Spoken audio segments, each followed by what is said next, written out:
Assalamualaikum warahmatullahi wabarakatuh. Baik, hari ini saya akan memberikan kuliah sistem otomasi dengan materi yaitu sistem pneumatik. Di mana pada sistem pneumatik ini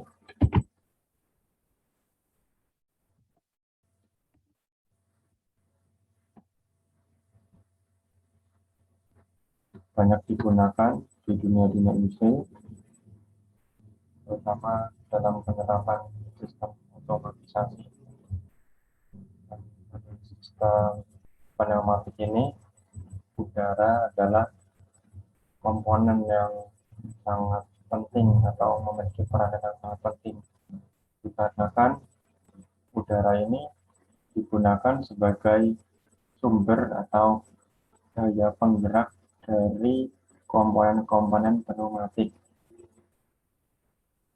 Tidak jauh berbeda dari sistem elektrik, sistem pneumatik juga terdiri dari komponen seperti sensor, prosesor, dan aktuator.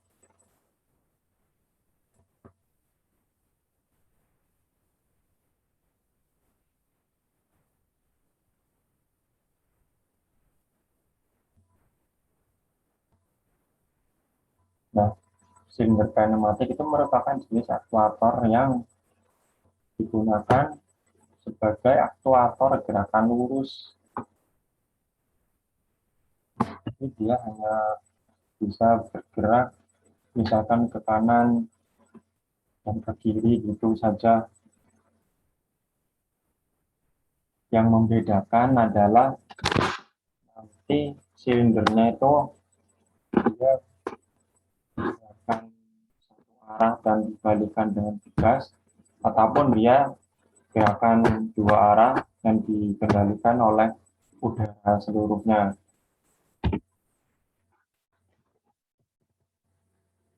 Tapi dalam pengoperasiannya, kendali pneumatik ini tidak bisa bekerja sendiri, harus dikombinasikan dengan komponen elektrik.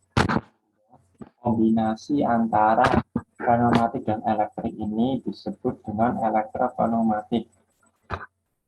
Komponen elektrik yang digunakan di sistem pneumatik ini yaitu seperti relay, kontaktor, saklar, push button, PLC, bahkan microcontroller sendiri. Nah, ini diagram atau skema dari elektropneumatik, mulai dari bagian input sinyal sampai dengan instruksinya. Instruksi itu sendiri ya tadi, yaitu silinder yang bergerak lurus, yaitu satu arah ataupun bisa dua arah.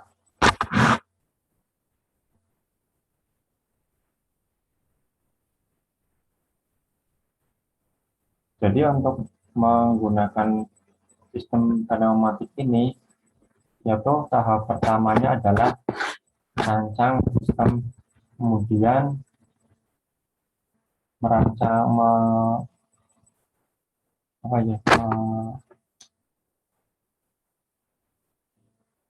mengadakan komponen apa saja yang dibutuhkan. Kemudian membuat instalasi listrik dan instalasi udara. Instalasi udara itu sendiri diperoleh dari suatu kompresor angin. Nah, nantinya instalasi listrik itu digunakan untuk mensuplai mulai bagian dari input sinyal, kemudian pemrosesan sinyal, dan output sinyal. Sedangkan bagian instalasi angin itu digunakan pada pelaksanaan perintah atau instruksi.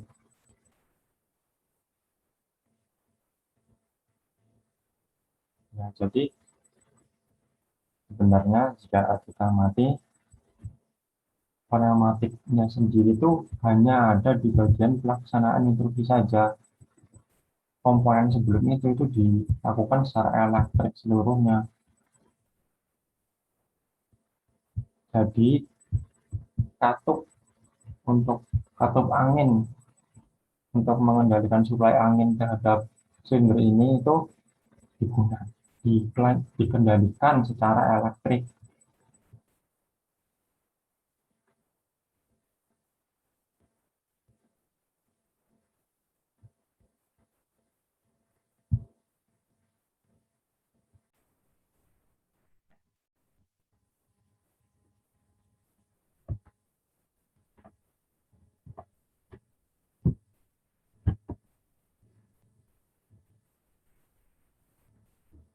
Nah, sehingga dapat disimpulkan bahwa single line dari sistem pneumatik itu tidak hanya terdiri dari sistem pneumatiknya saja, tetapi sistem elektrikalnya pun ada di dalamnya.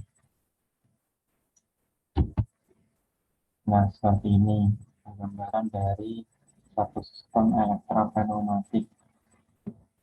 Yang ini adalah wiring diagram dari sistem elektropneumatik. Yang ini adalah single line-nya.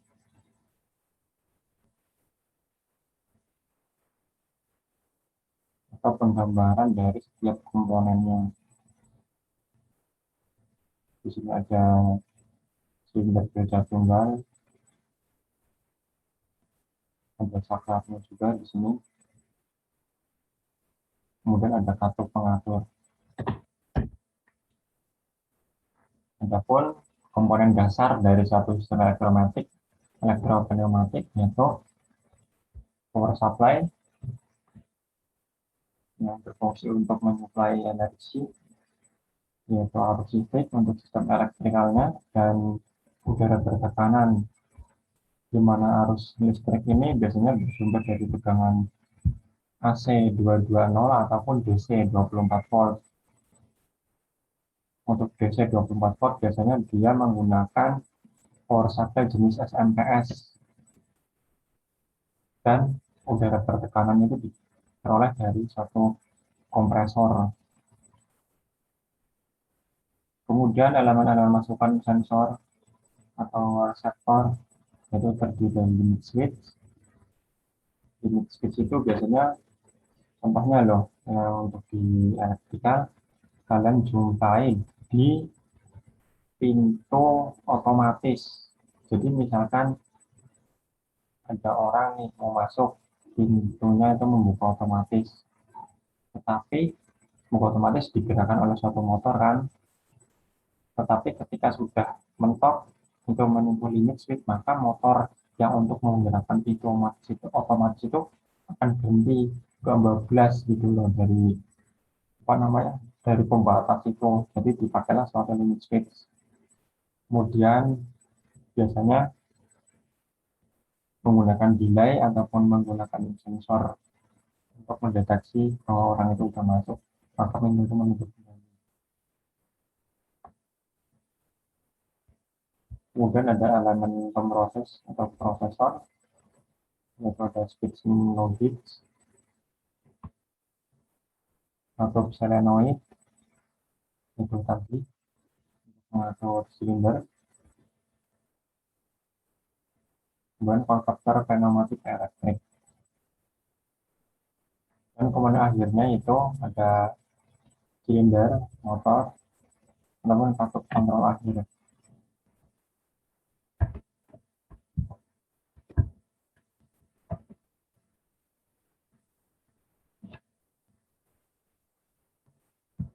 Nah, ini nggak beda jauh dari yang tadi, hanya di sini lebih detail ya, lebih disebutkan. Di sini ada komponen saklar, saklar jenis apa saja, kemudian komponen pembersihan sinyal itu ada apa saja, seperti relay, kontaktor pun relay dan kontaktor pun ada berbagai jenis sumber daya yang digunakan, jumlah kakinya, kemudian kondisinya ada yang normally open, normally close, kemudian yang paling canggih yaitu ada PLC, yaitu kendali yang bisa diprogram.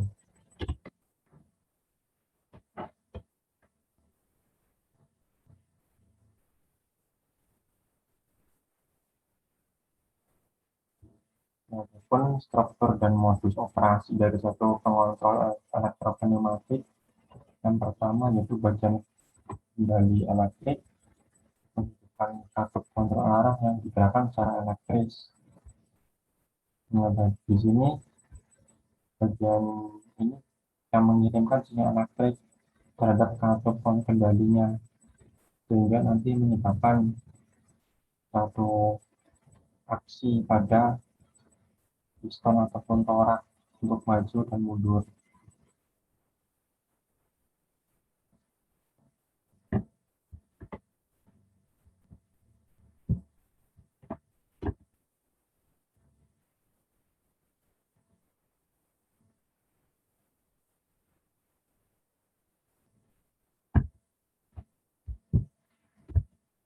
Kemudian komponennya dijelaskan di sini. Satu daya listrik ini bisa dengan 240 volt jika negara yang menggunakan 240 volt, tapi di Indonesia menggunakan tegangan 220. Kemudian bisa arahkan, diturunkan, bisa arahkan dan diturunkan tegangannya menjadi 24 volt. Ada pula yang menggunakan tegangan 12 volt. Tapi kebanyakan untuk komponen satu komponen otomatis itu 24 volt. Kita menggunakan komponen mikrokontroller atau itu lebih kecil lagi. Tegangannya bahkan mencapai terendah itu 3,3 volt untuk mikrokontroller jenis Arduino. Dan ada komponen kapasitor ya untuk meratakan tegangan ya di bagian elektronika listrik kita saat ini atau elektronika integrasi.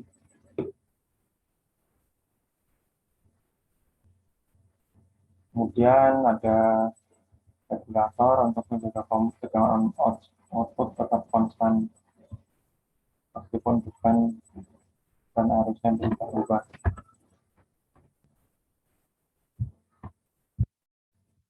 Karena komponen-komponen seperti PLC itu juga pasti terhadap perubahan tegangan. Komponen-komponen elektronika lainnya pun seperti itu, terhadap perubahan nilai tegangan sehingga komponen berapa. Nah, ini dia dari supply atau sumber daya, yaitu ada kaplat di sini, supply dari tegangan 220 ataupun 240 volt. Di sini transformator berfungsi untuk mentransformasikan tegangan, meningkatkan menurunkan tegangan.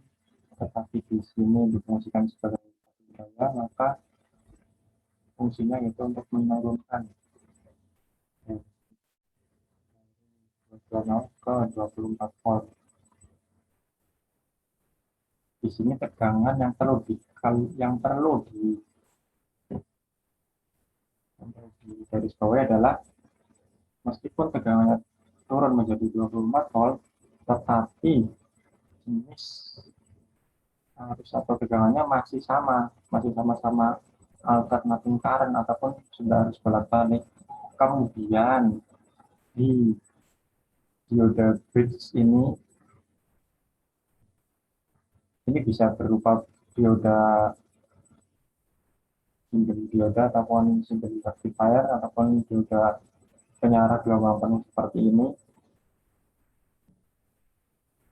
Nah, ketika sudah melewati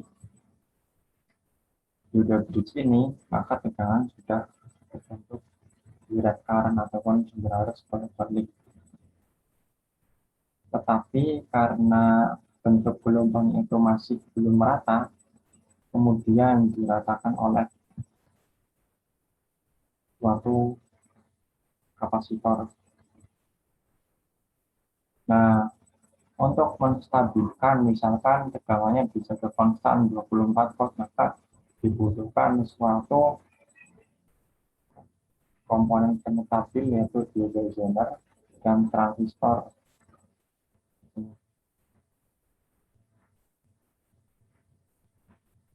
Maka di sini output tegangannya diarahkan 24 volt DC konstan.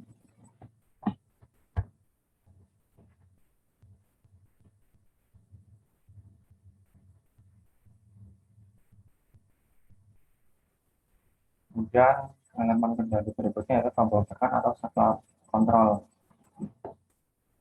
Saklarnya digunakan untuk mengalirkan arus pada rangkaian yang dioperasikan dengan cara ditekan.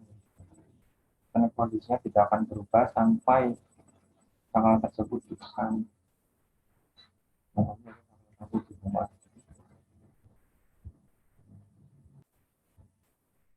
Tapi saklar ini hanya, maksudnya saklar ini berubah kondisi ya ketika harus merubah kondisinya lagi, maka harus ditekan lagi. Nah, walaupun saklar yang mempertahankan posisi digunakan sepanjang saklar tersebut yang luasiran atau ditekan itu sampai saklar ketika ditekan saja dia akan aktif. Maka ketika dilepas maka dia akan off kembali.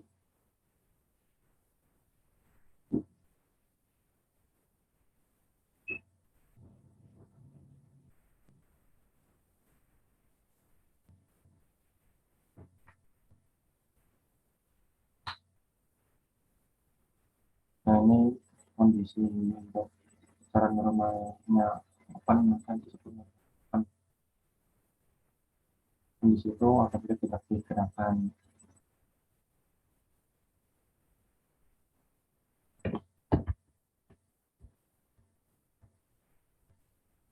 Nah, ini contohnya satu saklar mekanik yang kondisi awalnya adalah normalnya open, kan baru kontak di sini terhubung. Tetapi ketika sudah dilepas maka dia akan kembali ke kondisi awalnya itu normalnya open dikarenakan tekanan gas yang ada di bawah sini.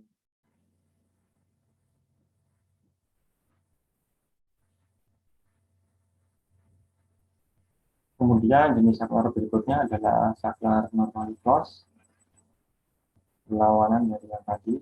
Misalkan ini tadi bagian kontaknya itu dia berada di atas, atau pada yang kondisi normally close, kondisi awal yang normally close, maka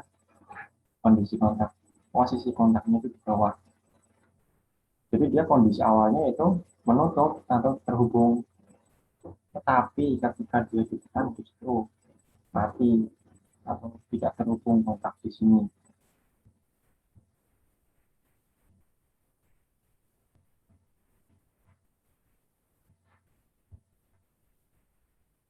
Adapun saklar kombinasi atau kontak kombinasi itu ketika dia ditekan maka ada dua kontak yang kondisinya berubah. Yang atas ini kondisinya kembali close, ketika ditekan dia akan open, dan kebalikannya yang bawah itu ditekan dia akan close, kondisinya menutup terhubung. Yang atas terputus, yang bawah terhubung. Kombinasi.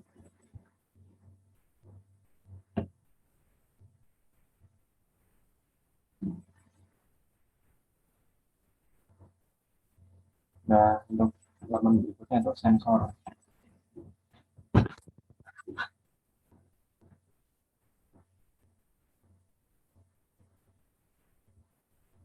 Sensor ini untuk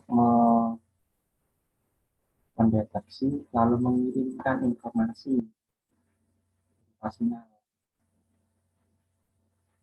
Contohnya untuk mendeteksi posisi ujung maju dan mundur dari batang piston atau torak, untuk mendeteksi adanya suatu posisi benda kerja atau objek, dan untuk memonitor tekanan. Nah, ini untuk selalu memonitor tekanan juga untuk mengukur besaran tekanan ataupun arus. Kalau tekanan ini bagian pneumatiknya dan untuk arus dan arus.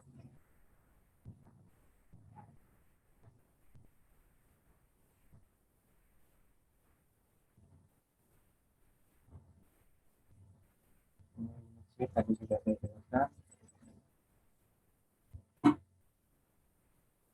Dan untuk di pneumatik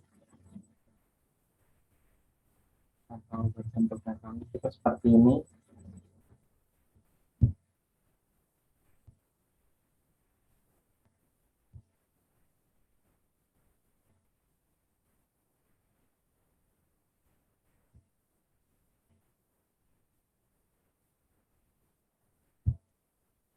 Kemudian ada sensor proximity, ada 3 induktif, kapacitif, dan optik.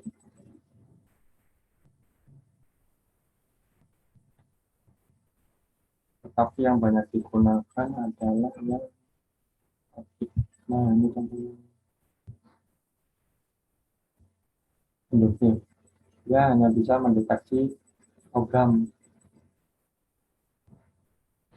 Contoh dari penerapan ini adalah untuk mendeteksi orang itu membawa logam atau enggak, senjata atau enggak, itu pokoknya menggunakan sensor jenis proximity.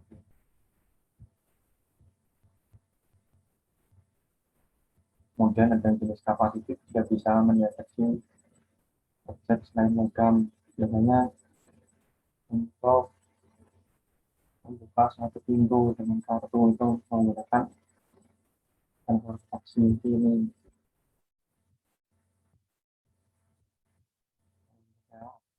Ini biasanya untuk mendeteksi jarak satu objek, untuk mendeteksi adanya suatu objek atau tidak ada, seperti itu. Kemudian ini untuk sensor tekanan mekanik, dari konstruksinya dia tidak berbeda jauh dari relay, hanya dia digunakan cara mekanik. Di sini dibuat diganti ya, menggunakan suatu koin yang digunakan oleh satu sumber listrik, kemudian menggunakan kontak di sini. Jadi jika mekanik, maka dia ditekan secara manual. Jadi kontak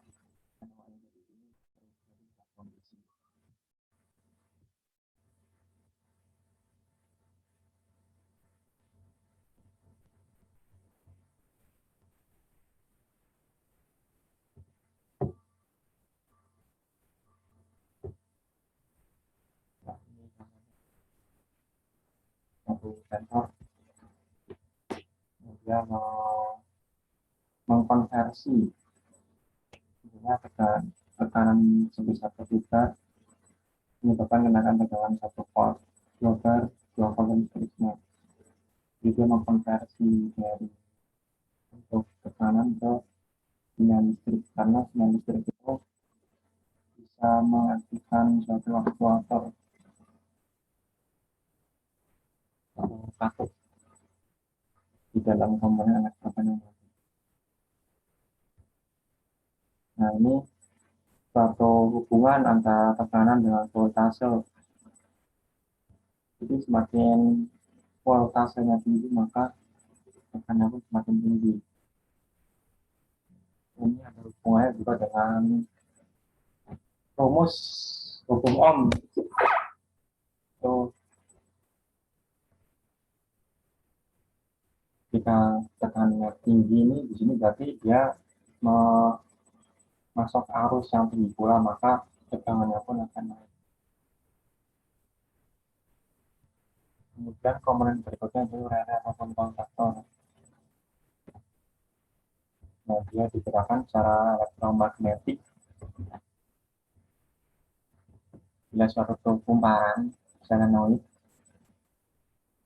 diberikan satu maka terjadi medan elektromagnetik yang mengakibatkan tertariknya armatur ke inti kumparan. Jadi misalkan di sini ada kumparan solenoid yang dialiri suatu sumber. Ini ada armatur, maka armatur ini akan tertarik ke bagian kumparan solenoid.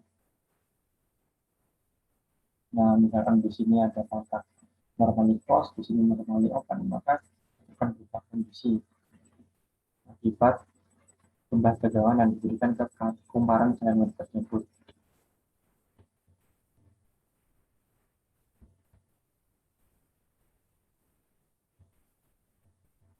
Nah, jadi dia kenapa kontaknya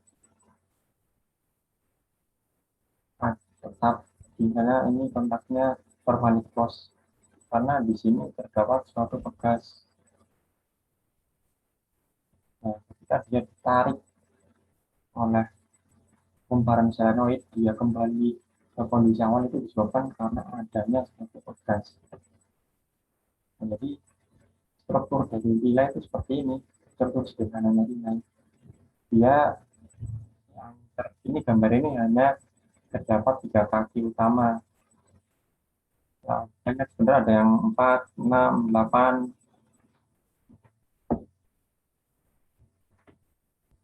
Itu untuk yang normal open, normal ditambah normalitasnya berarti bisa 2 kali lipatnya.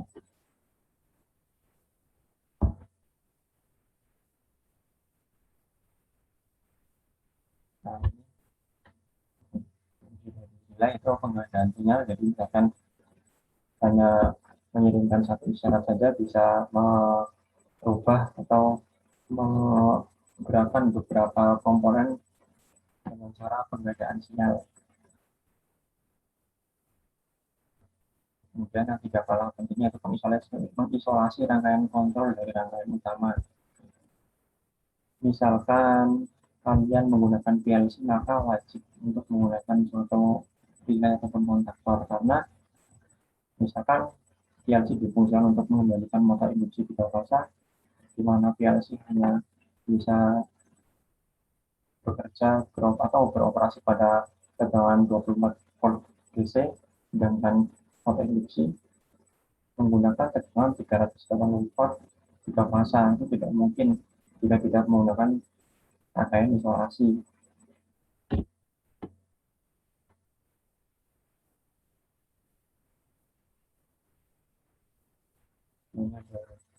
Relay waktu on off itu hanya NON saja yang berubah tinggi.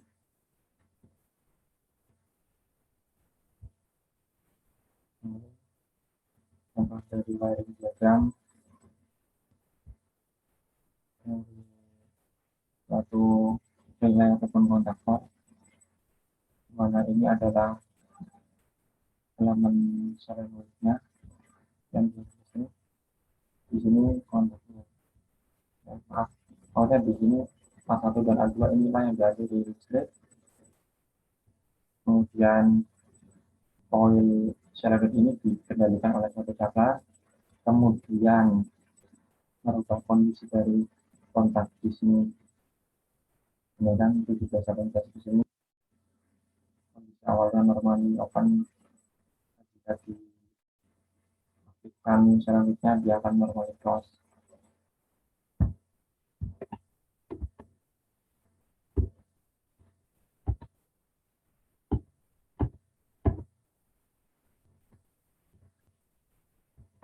Nah, mungkin itu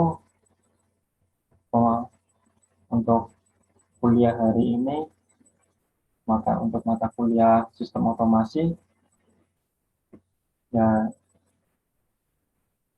pertemuan ini saya rapel saja menjadi 3 pertemuan, yang mana sebelumnya kita sudah mengadakan 3 pertemuan.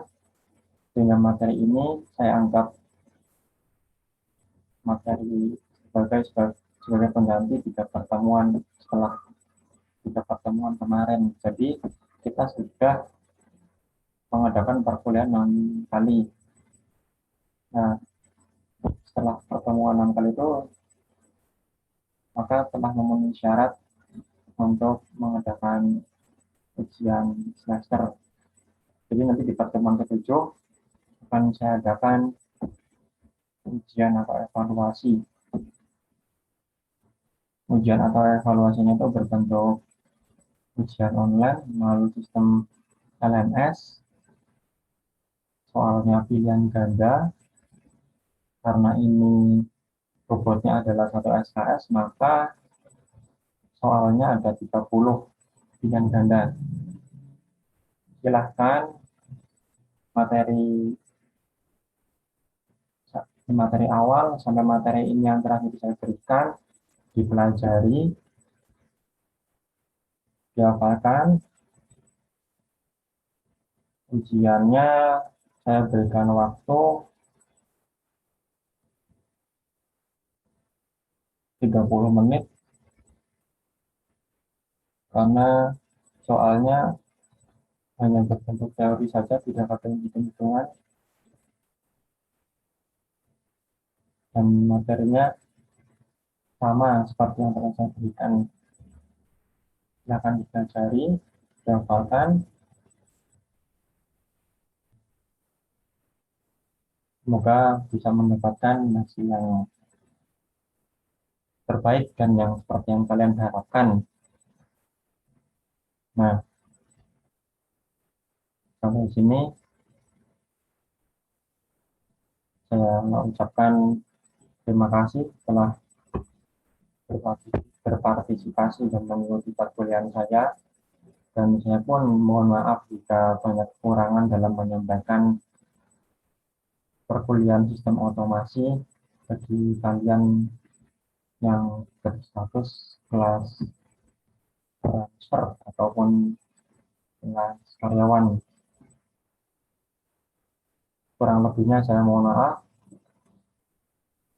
Sampai bertemu lagi untuk ujian. Sekian, wassalamualaikum warahmatullahi wabarakatuh.